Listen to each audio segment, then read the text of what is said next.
요새 방송에서 보게 되면 그런 게 가끔 있는 것 같아요. 요리를 할 때 어떻게 행하시나요? 이렇게 5분 안에 할 수 있는 요리, 15분에 할 수 있는 요리 같은 것들이 많이 등장을 합니다. 그래서 어떤 때는 그런 게 있습니다. 예를 들면 육수라든지 그 국물 같은 거를 진하게 우려내야, 한 몇 시간 동안 우려내야 되어지는 것들을 어떻게 하죠? 그 약간의 인스턴트라든지 또는 약간 편의점 음식 같은 것들을 동원을 해서 그 비슷한 맛을 창출을 해내고, 그렇게 해서 그 맛을 살려내려고 좀 빠른 시간에 먹으려는 사람들의 시도가 많이 판을 치는 시대인 것 같습니다. 근데 그런 음식들을 드셔보시면 어떻습니까? 대부분의 사람들은 그냥 먹을 수도 있긴 하지만 어떤 때는 조금의 약간의 깊은 맛이 차이가 나는 경우들이 있습니다. 물론 이렇게 제품으로 파는 것들도 이미 오랜 동안 그 숙성을 하고 육수를 내고 그렇게 해서 냉동으로 그 제품을 출시한 것도 있지만, 그렇지 않고 어떤 약간의 감미료라든가 그런 것들을 넣은 경우에는 그 맛이 분명하게 어느 경우는 차이가 있는 것 같습니다. 또 그렇게 속성으로 만들어지는 그 경우들의 경우는 어떤 때 우리들이 가지고 있는 향수라든지 또 진정한 의미에서 겉의 모양은 비슷할지 모르지만 그 속에 있는 진정한 영양 가치라든가 그런 것들로 이루어지지 않을 때도 있는 것 같습니다. 음식만입니까? 우리나라를 곰곰이 생각해 보면 사실 우리나라의 어떤 건물이라든가 또 여러 가지 행사 같은 것들이 너무 신속하게 이루어지는 경우들이 많이 있는 것 같습니다. 외국 사람들이 우리나라 관광객 많이 가는 곳에서 그 배우는 그 단어가 있다라고 그러죠. 어떤 단어입니까? 빨리빨리라는 단어를 보게 되는 경우들이 있죠. 외국 사람도 한다고 합니다. 그 얘기는 뭔가요? 우리나라 사람들이 빨리빨리 요구하는 조급성도 있지만 또 어떤 경우에는 그 빨리빨리라는 말처럼 진정 어떻게 뚝딱뚝딱 일을 행사하고 이뤄내는 경우들이 종종 있습니다. 저도 그 예전에 교회 행사를 하게 되면 너무 급박한 상황 속에서 갑자기 일을 치러내야 되는 경우들이 있습니다. 그러면 이게 제대로 돌아갈까라는 생각이 들면서도 실제로 하다 보면 잘 돌아갑니다. 신기할 정도예요. 하나님의 은혜라고도 할 수가 있죠. 그런데 문제는 그런 것 같습니다. 사실 그 일들이 진행되어지긴 하지만 곰곰이 살펴보면 허점투성이고 남들 눈에 보이진 않지만 문제점을 가지고 있고, 또 그로 인해서 나중에 후유증과 잘못된 악영향을 끼치는 경우들도 종종 있습니다. 문제는 뭡니까? 시간을 투자해야 될 때, 좀 더 정성을 쏟아야 될 때 그렇지 않은 경우라는 것이죠. 예를 들면 방송에서 뉴스를 맡은 앵커가 앉아가지고 딱 뉴스를 드리는데 만일 갑자기 특별한 사건이 벌어져 연장 방송이 된다고 쳐봅시다. 근데 만일 이 앵커가 계속 앉아서 하는 그 잠깐의 시간이니까 급하게 나오니까 이제 여기는 바지는 위는 양복을 입었는데 밑에는 어떤 추리닝 같은 것을 입었다고 쳐봅시다. 근데 그 시간이 지나면 어떻게 되겠죠? 들통이 나버릴 수 있을 것입니다. 어쩌면 우리들의 실체는 그런 것일지도 모릅니다. 시간을 들여야 될 때 제대로 들이지 못하고 챙겨야 될 때 제대로 챙기지 못함을 통해서 마치 뜸을 들이지 않으면 그 깊은 맛이 나타날 수 없는 것처럼 우리의 삶도 그러할지 모를 것 같습니다. 오늘 본문 속의 제자들의 모습이 그러합니다. 주님은 부활하셨습니다. 부활하셨으니까 이제 제자들은 예수님께 묻고자 합니다. 아직 주님은 승천하시지도 않은 때입니다. 그렇기 때문에 아직 승천하시기 전인 예수님께 그들이 뭐라고 얘기합니까? 그들이 모였을 때. 우리는 지난 시간에 그들이 믿지 아니하는 모습을 보았습니다. 예수님이 부활하신 소식을 듣고도 믿지 아니하였던 그들이지만 이제 그들의 모습 속이 어떻습니까? 이제 믿음은 가졌습니다. 부활하신 주님을 믿었습니다. 그런데 이제 제자들이 뭐라고 묻습니까? 예수께 여쭈어 이르되 주께서 이스라엘 나라를 회복하심이 이때니까 하니라고 묻습니다. 이 말씀을 좀 보게 되면 우리는 과거의 제자들의 모습을 또한 볼 수가 있습니다. 예수님이 어떻게 하셨나요? 예수님이 십자가에 달리시기 위해서 예루살렘에 올라가면서 제자들에게 한 3-4번 정도를 이야기하십니다. 인자가 이제 예루살렘에 올라가서 고난을 받고 십자가에 죽음을 당하고 3일 만에 부활할 것이라고 말씀하십니다. 근데 제자들은 뭐합니까? 계속적인 시각이 어디에 있었나요? 이제 예수 그리스도께서 정권을 잡으시고 이제 무언가 새로운 나라를 펼칠 것에만 집착을 하니까 예수님의 죽음과 고난에 대해서는 관심이 없습니다. 또 어떻게 했나요? 서로 그 얘기를 들었다 할지라도 베드로 같은 경우는 그리하지 마옵소서까지 이야기를 합니다. 그런데 지금의 제자들의 모습은 어떻습니까? 역시 경우는 좀 다르지만 비슷합니다. 주님은 이제 어떻게 해야 되죠? 승천하셔서 마지막 심판 때까지 하늘에서 계셔야 될 상황입니다. 그런데 제자들은 뭐합니까? 하나님의 나라가 언제? 주 다시 오실 때가 아니라 지금 때입니까? 이때니까? 라고 묻습니다. 비록 부활신앙을 이제는 가졌지만 그들은 아직도 당장 무엇인가 이루어져야 된다라고 생각하곤 합니다. 부활절이 끝나서 역시 부활신앙을 가진 우리 성도님들, 그 믿음을 가지고 살아가는 우리 성도님들이 많이 있을 것입니다. 그런데 그 성도님들의 그 기도 제목들을 곰곰이 살펴보면 부활절 지났다고 해서 그 부활절에 그 배어있는 그 신앙 고백이라든지 또 기도 제목들이 나오는 건 아닌 것 같습니다. 부활절 전에도 자신의 문제는 항상 사업이 잘 되고 아이가 그냥 좋은 학교 가고 또는 뭐 좋은 돈 많이 벌고 그런 거에만 국한되어집니다. 부활절 이후에도 똑같은 이야기들을 합니다. 그런 제목들이 나쁘다는 것들이 아니라 우리들의 초점이 달라지지 않았다라는 것입니다. 분명 우리들이 살아가면서 여러 가지 좋은 음식을 먹고 어떤 때는 좀 더 건강하게 살아가고 사업이 잘 되는 것 자체가 나쁜 것이 아닙니다. 그걸 구하는 것 자체도 나쁜 것은 아닙니다. 문제는 거기에만 초점이 맞추어져서는 안 된다라는 것이죠. 마치 부모님이 아이한테 어떤 선물을 가지고 오게 됩니다. 그런데 선물을 갖고 왔는데 포장지가 있어요. 그런데 포장지가 있으니까 아이가 아 하고 소리를 지르다가 포장 한번 뜯고 나서 물건만 확인하고 아무것도 관심이 없다라면 자기에게 정말 그 아이한테 필요한 것임에도 불구하고 무엇이 문제입니까? 초점이 틀려졌다는 거죠. 마치 그런 것 같아요. 고양이나 개를 기르다 보면 고양이 줄 간식을 딱 갖고 와가지고 또는 고양이 물품을 갖고 와가지고 딱 갖다 놓으면 그 고양이나 개가 제일 관심 있는 거는 포장지만 관심 있는 것 같습니다. 열심히 물어뜯고 비닐만 뜯습니다. 그 안에 뭐가 내있는지는 관심이 없는 경우들이 참 많이 있습니다. 어쩌면 이 시대의 한국교회나 성도들도 그런 모습인 것 같습니까? 이때니까 라는 얘기처럼 주께서 이 나라를 회복하십니까? 라고 이야기하는 것처럼 하나님 나라에 관심이 있는 것 같지만 그 하나님 나라를 꼭 이 세상에서 당장 이루어져야 될 결과로만 바라보는 경우들이 많이 있다라는 것이죠. 그러나 하나님의 초점은 다름을 보게 됩니다. 이르시되 때와 시기는 아버지께서 자기의 권한에 두셨으니 너희가 알 바가 아니라.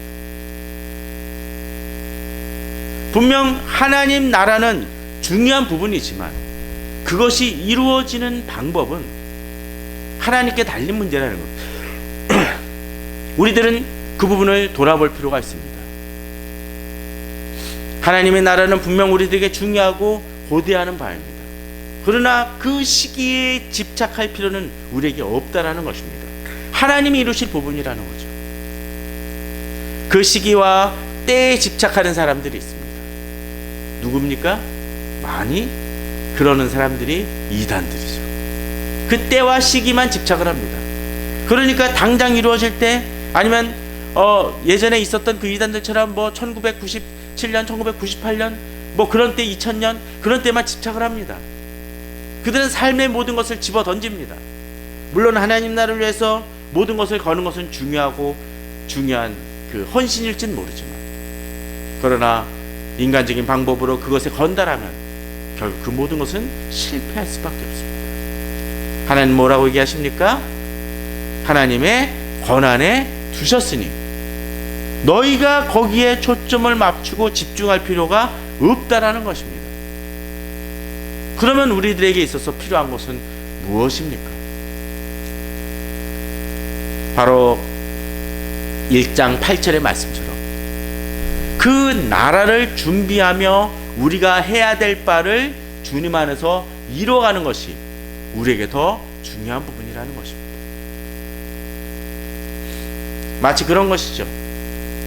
어떤 사람에게 있어서 자기가 운전면허를 땄어요. 운전면허를 따고서는 계속적으로 나 당장 차 살 거야 라고 하면서 당장 차를 삽니다. 근데 문제는 뭡니까? 차를 운행할 능력이 없으면 뭐 하나요?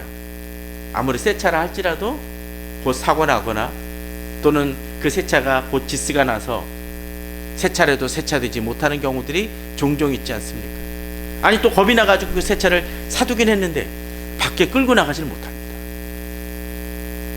얼마 전에 새 차를 산 초보 운전자가 그 페북에 올린 사진을 하나 봤습니다. 그 요새 유행하는 이 앙증맞은 경차예요. 그런데 주차장에 옆에 큰 차가 있고 옆에 앙증맞게 그 차가 놓여 있습니다. 그러면 하는 얘기가 붙여놓은 그 댓글에 보면 글에 보면 그렇게 됐습니다. 이 차를 언제 바깥으로 끌고 갈 수 있을까? 아무리 차를 빨리 사면 뭐 합니까? 그 차를 끌고 갈 수 없다라는. 그 차는 사실은 보기 좋은 떡에 지나지 않습니다. 떡의 가치는 언제 결정이 되죠? 먹어야 됩니다. 하나님의 나라가 아무리 온다 할지라도 그 하나님 나라를 위해서 해야 될 우리 사명을 하기 위한 준비가 전혀 안 돼 있다라면 하나님의 나라는 우리에게 축복일 수 있습니까? 아닐 수도 있다는 것입니다. 최근에 매일 성경에 보게 되면 계속적으로 하나님 앞에서 악을 행하는 그 이스라엘 백성들에게 하나님께서 징표를 주시는 장면이 등장을 합니다. 막 그 모세와 아론의 그 리더십에 반발을 하니까 하나님께서 그 아론하고 또 주변의 그 12지파의 그 각 리더들의 지팡이를 하나씩 갖고 오라고 얘기합니다. 그 다음 얘기가 뭐죠? 그 지팡이를 성막에 다 12개를 놔두고서는 다음날 꺼내보니까 누구의 지팡이에 싹이 나고 잎이 달리고 그리고 열매가 맺혔습니까? 아론의 지팡이. 그러니까 이스라엘 백성들이 어떻게 하나요? 그거에 대해서 두려워하고 떨고 겁내합니다. 자기들이 죽을 것 같다는 얘기합니다. 사실 이것은 무엇입니까? 사실 이제 그 리더십이 누구에게? 아론에게 있다는 것을 증명을 하고 있고, 특별히 아론의 지팡이이긴 하지만 사실 아론이 더 능력 있거나 더 뛰어나서가 아니라 그 지팡이는 어떤 지팡이입니까? 지팡이란 얘기는 방금 꺾은 나무가 아니라 이미 마를 대로 마르고 생명이랑은 도저히 있을 수 없는 것인데 아론이 능력이 있어서 싹이 났습니까? 아니죠. 누가? 하나님이 거기에 그 권능을 베푸셔서 싹이 나고 열매 맺는 놀라운 결과를 합니다. 자연의 섭리로도 그렇죠.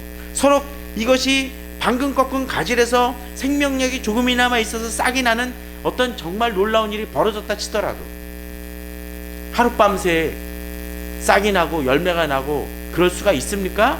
그건 도저히 불가능한 일입니다. 몇 개월이 걸려야 될 일인데 순식간에 벌어진 일이죠. 그 일이 사실은 이스라엘 백성들에게 있어서는 계속적인 배도에도 불구하고 하나님이 그런 징표를 보여주신 것은 하나님이 그들을 포기하지 않으셨다는 징표입니다. 그러나 계속적으로 불순종하는 사람들에게 있어서는 하나님의 그 놀라운 능력이 두려움과 공포가 될 수 있다라는 거죠. 경찰도 마찬가지 아닙니까? 경찰도 또 법도 죄 짓지 않는 사람한테는 뭡니까? 두려움의 대상이 아니에요. 그러나 범죄자나 수배자는 어떻습니까? 경찰만 보면 주눅이 들겠죠. 겁나게 할 겁니다. 하나님의 나라는 분명히 임할 것입니다. 문제는 그 하나님 나라를 위한 우리가 준비가 되어 있냐라는 거죠. 그러기에 8절은 이야기합니다. 오직 성령이 너에게 임하시면. 그렇습니다. 마치 아론의 지팡이가 싹이 났던 것은 아론이 뛰어나서가 아닌 것처럼 우리가 주의 일을 행하기 위해서는 무엇이 필요합니까? 성령께서 내게 임하셔야 된다는 것입니다. 물론 하나님의 자녀이기에 성령께서 다 다스리시고 임하시겠지만 문제는 무엇입니까? 그 성령께서 나를 다스리시도록 우리를 열어놔야 한다. 그런데 너에게 임하시면 어떤 일이 벌어집니까? 권능을 받고. 마치 전기청소기가 한번 있다고 쳐봅시다.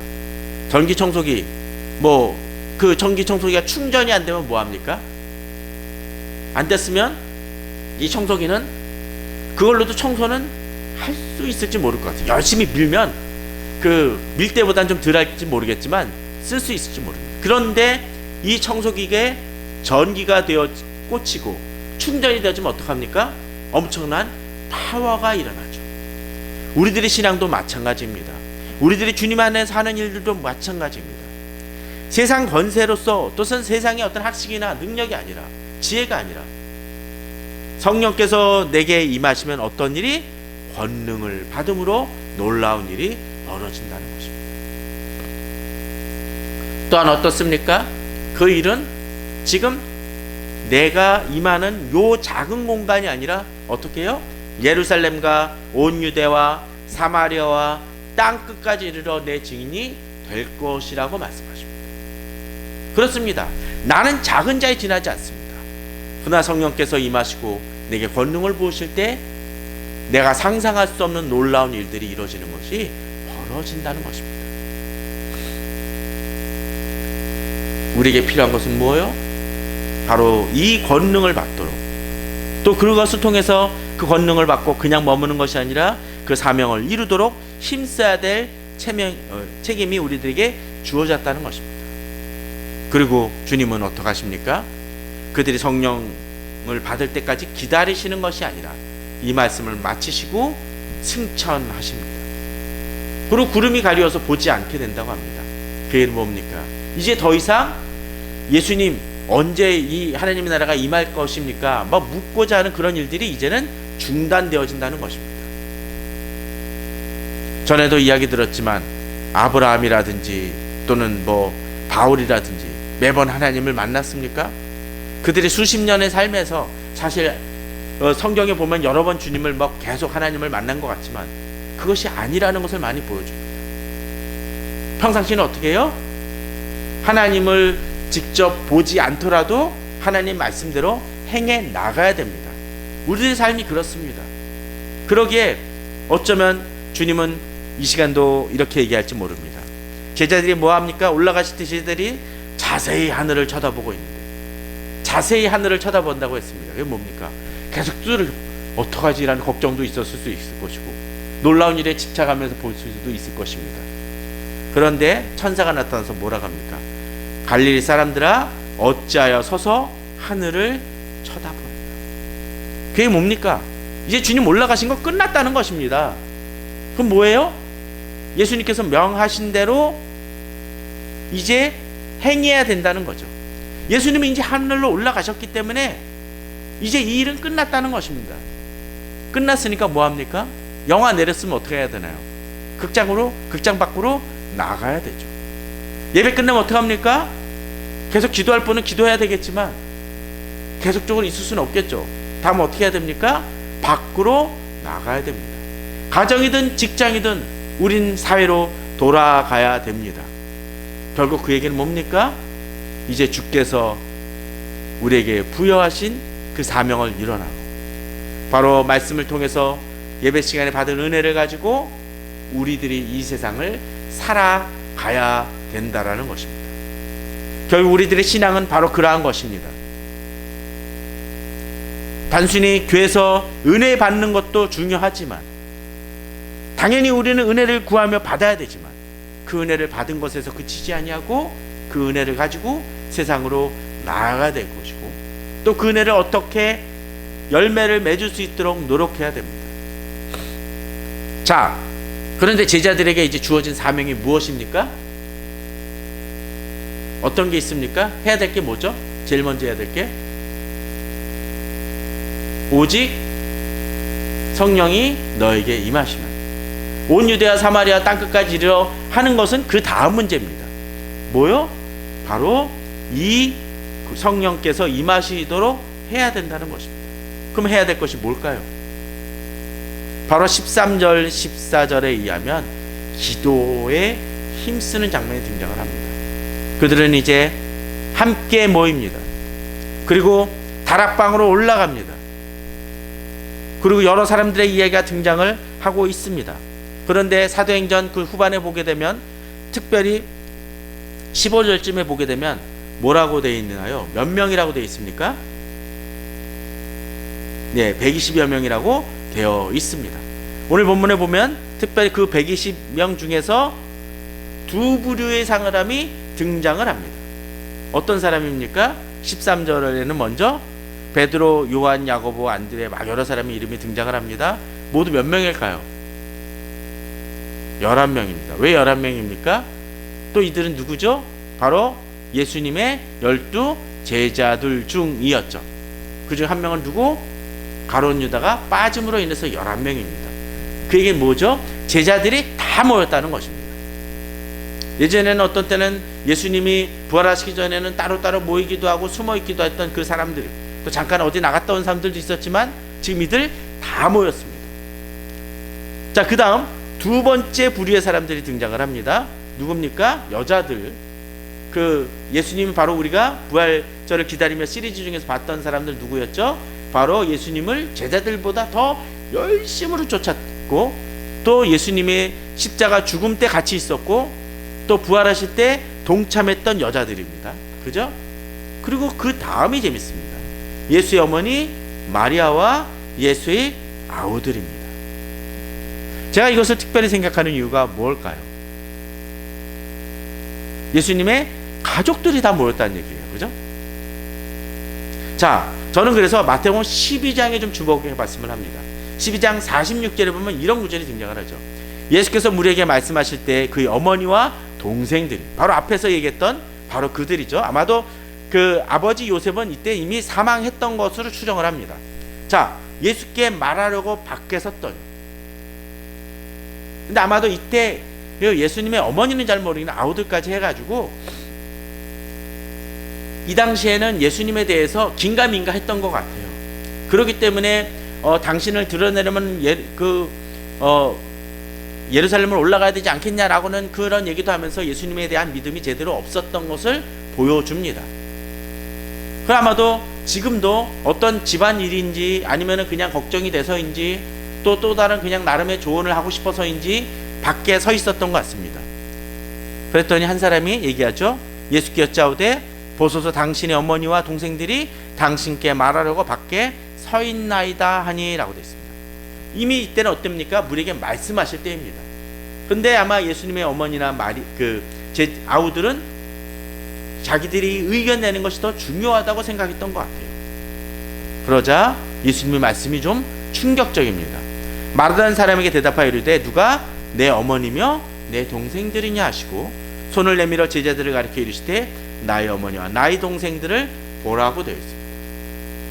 이걸 보면 어떤 건가요? 야, 너무하신다. 찾아왔는데 이 손절하는 듯한 모습을 보여주시죠. 오히려 제자들이 내 편이라고 얘기합니다. 그런 구절들을 보면서 사람들은 이야기할지 모릅니다. 봐라, 내 남편이 또 내 아내가 교회 다닌다고 뭐라 그러지 않느냐, 또 부모님이 그러지 않느냐, 나는 더 교회 식구들이 더 중요하다라고 얘기하면서 주장하시는 분들도 종종 있습니다. 실제로 이 구절은 그렇게 비춰집니다. 특별히 50절에 보면 누구든지 하늘에 계신 내 아버지의 뜻대로 하는 자가 내 형제여 자매여 어머니이니라 하시더라고 되어 있습니다. 주님이 그런 말씀이 타당한 것처럼 비춰지죠. 그런데 지금 예수님께서 부활하시고 승천하신 다음에 이 11제자와 함께 120명 중에서 핵심적으로 모여서 중심이 되어서 기도했던 사람들이 누구요? 예수님의 어머니와 예수님의 아우들이라는 것입니다. 그런 측면에서 봤었을 때 예수님이 이들을 포기하셨다? 그건 아니라는 겁니다. 그 과정이 어떤 과정이었는지 모르지만 바로 궁극적으로 이들도 주님의 그 부활 속에서 한 마음으로 자신의 아들이었고 형이었던 그 예수님을 바라보며 기도하는 그 열심과 그 신앙으로서 나아가게 되었다라는 것이죠. 그로 인해서 어떤 일이 벌어집니까? 성경, 자, 퀴즈 하나 낼까요? 신약 성경은 몇 권이요? 몇 권이죠? 7권이죠. 네.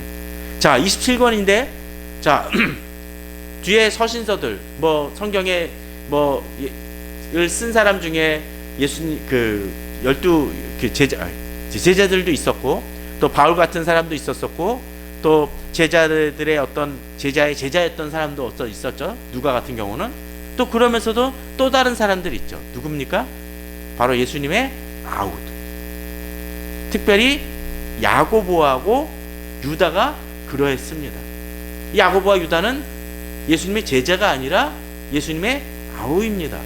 자, 제가 이런 얘기를 드리는 이유 중에 하나는 이 아우들이 결코 아웃사이더나 주변인 정도가 아니었다라는 것입니다. 그렇습니다.